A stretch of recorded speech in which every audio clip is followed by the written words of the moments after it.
Buen día. En esta presentación abordaremos el tópico de la antropología filosófica, analizando algunos de los principales exponentes. Aquí tenemos algunos integrantes en esta presentación que son Mauricio Cadena, Pamela Cangán, Marco Guevara, Joana Macas, Gisela Orozco y Gabriela Pacheco. ¿Qué es la antropología filosófica? La antropología filosófica aborda el tema del ser humano desde una perspectiva global, crítica e integradora, desde los diferentes conocimientos particulares. Sus cuestiones son universales porque han sido planteadas por todos los seres humanos de todos los tiempos. Mencionamos a continuación algunos de los autores que realizaron aportes importantes en este tema.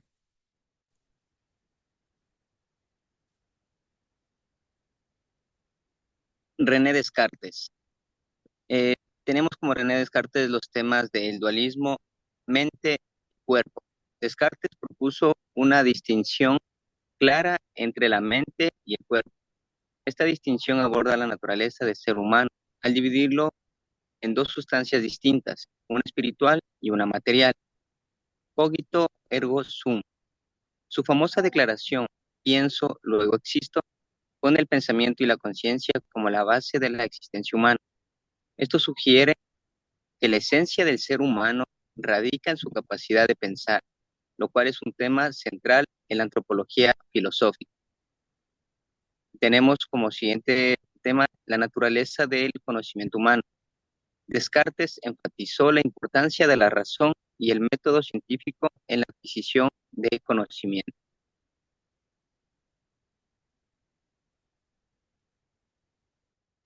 A ver, Dale. Hegel fue un filósofo alemán del siglo XIX, el cual nos ofrece una visión profunda sobre la antropología filosófica en su obra Enciclopedia de las Ciencias Filosóficas, especialmente en la sección de la filosofía del espíritu.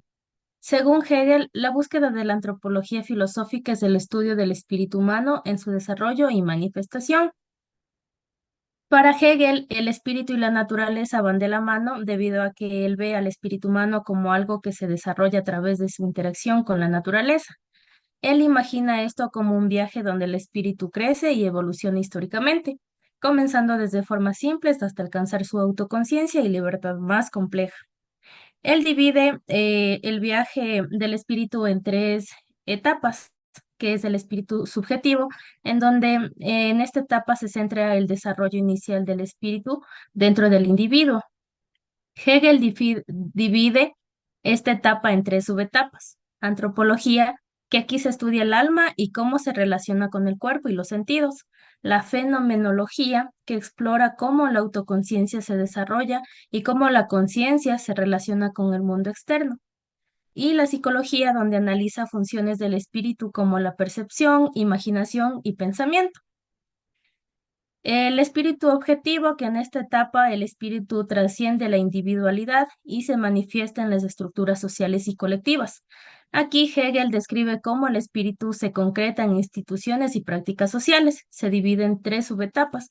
El derecho, que son las instituciones y leyes que permiten la realización de la libertad, donde asegura que los individuos pueden interactuar de manera justa y ordenada.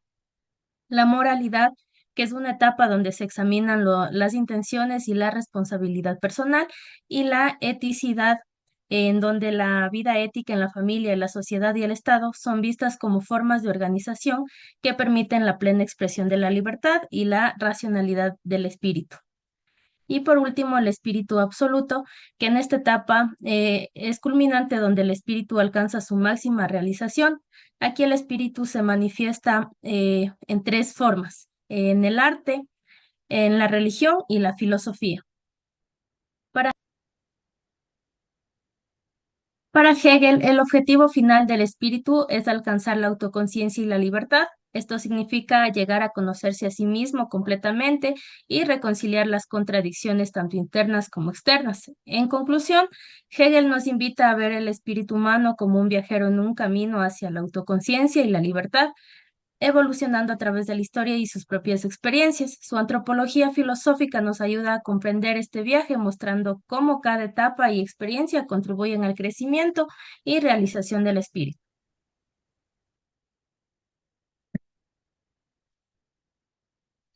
Immanuel Kant, Königsberg, Prusia, 22 de abril de 1724 hasta el 12 de febrero de 1804. Fue el primero y más importante representante del criticismo y precursor del idealismo alemán. Considerado como uno de los pensadores más influyentes de la Europa moderna y de la filosofía universal, y uno de los últimos pensadores de la modernidad anterior a la filosofía contemporánea, cuyo origen suele situarse entre 1831 tras la muerte de Hegel. Una de las historias más populares sobre Immanuel Kant dice que su vida estricta y regular, que sus vecinos ajustaban sus relojes al verlo salir para su paseo de las 3:30 de la tarde, siempre puntual hiciera el tiempo que hiciese. Este capítulo no deja de ser una anécdota de un carácter profundamente metódico.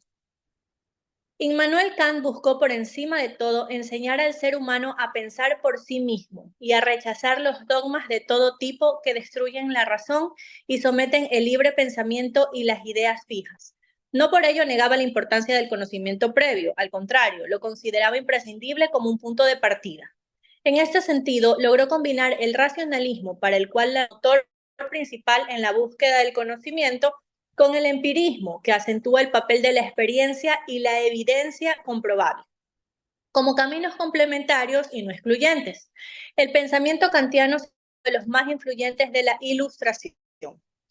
Empezó a trabajar entonces como profesor privado, gozando de una notable popularidad. Solía decir que él no enseñaba filosofía, sino el arte de pensar sin parar.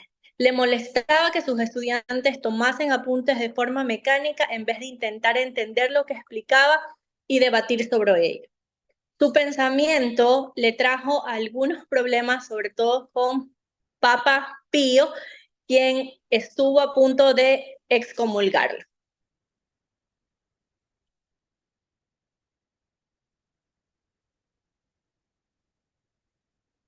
Max Scheler. Según Max Scheler, la antropología filosófica es una ciencia fundamental en la esencia y la estructura del hombre. Concepción propia que expuso Scheler. Su investigación se dedicó a destacar al hombre en dos puntos: cuál sea su relación respecto a la totalidad del ser y cuál es la característica esencial o peculiar del hombre que lo distingue respecto a otros seres. Como primer punto, este primer punto tiene objetivo de su antropología filosófica establecer la relación metafísica con el fundamento de todas las cosas, es decir, con Dios, y cuya misión consistirá en tomar conciencia de ser parte por la lucha en la divinidad. El segundo punto es para Schiller, la pregunta que se hace es: ¿qué es el hombre? ¿Y cuál es su característica esencial? Para Schiller, el hombre es un ser espiritual y que lo caracteriza lo siguiente: la independencia, la libertad, la autonomía existencial. Según Schiller, el hombre es el ser capaz de decir no al impulso instintivo en comparación con el resto de los animales. Y según esta ruptura coincide con el despertar de una dimensión nueva respecto a la de la vida, que esto vendría a ser el espíritu. Diremos que el sujeto o portador de espíritu es aquel ser cuyo trato con la realidad exterior se ha invertido en sentido dinámicamente opuesto al del animal. La conducta animal parte de su propio estado fisiológico psíquico, es decir, procede de un estado fisiológico de su sistema nervioso al que se hallan ligados los impulsos y la percepción sensible. Por el contrario, la conducta espiritual del hombre es exactamente opuesta. Este reprime libremente un impulso o da rienda suelta a otro originariamente reprimido, por lo cual se demuestra que el hombre no está simplemente sujeto a las condiciones del medio, sino que la naturaleza de su conducta es susceptible en medida ilimitada.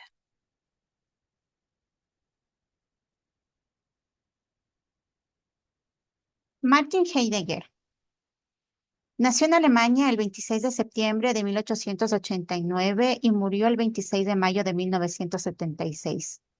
Es considerado por muchos pensadores como el filósofo más importante del siglo XX. Como pensador, profundiza en el problema del ser desde la filosofía existencialista. Es decir, el ser humano es un proyecto por lo que puede trascender e ir más allá de sí mismo. El resto de las cosas del mundo son solo herramientas para poder realizar su proyecto. Su obra fundamental, Ser y Tiempo, pretende ser una ontología dirigida a encontrar el sentido del ser, pero a partir del análisis del individuo. Para él, la antropología no es simplemente el nombre de una disciplina, sino que es una tendencia fundamental de la posición que el hombre ocupa frente a sí mismo y la totalidad del ente. De acuerdo con esta posición fundamental, nada es conocido y comprendido hasta no ser aclarado antropológicamente.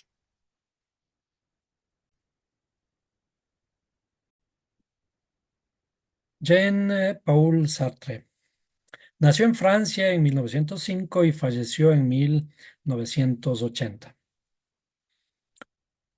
Sartre fue un filósofo, escritor, novelista y dramaturgo. Principal exponente del existencialismo con ideas acerca del significado de la vida, la condición humana y la libertad y responsabilidad individual. Fue influenciado principalmente por Kant, Hegel y Heidegger, un filósofo que se graduó tempranamente a los 24 años y comenzó a escribir la primera obra, El ser y la nada, en 1943. El existencialismo es un humanismo en 1946 y Crítica de la razón dialéctica en 1960, que básicamente es un escrito en contraposición con las ideas de Emmanuel Kant en su Crítica de la razón pura. En 1964 rechazó el Nobel de Literatura porque la relación entre el hombre y la cultura no deben pasar por las instituciones. En su pensamiento, el hombre es libre y responsable de sí mismo, y el hombre construye su esencia con sus actos. El principal pensamiento de él, la principal frase, dice: la existencia precede a la esencia, que es contrario al pensamiento anterior en que la esencia precede a la existencia, en la que Dios es el creador de la esencia. Es decir, Sartre saca del escenario a Dios, puesto que de todas maneras él es un filósofo ateo. Y desde luego él comienza a abordar el problema del ser humano, en el que el ser humano tiene que existir con su pensamiento para que él pueda hacer presencia en el mundo.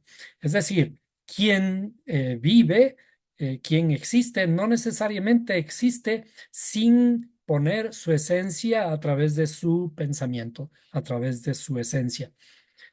Para Sartre, el hombre empieza primero por existir, se encuentra, surge en el mundo y luego se define. El hombre no es otra cosa que lo que él mismo se hace.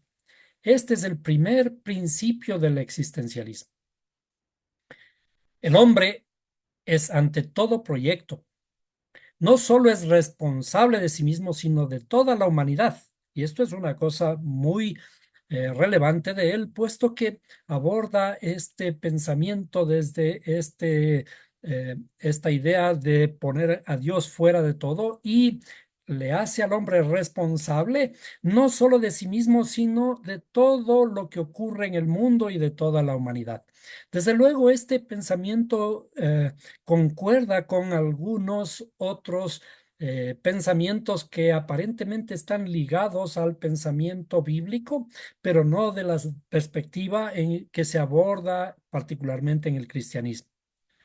La responsabilidad, según Sartre, produce angustia.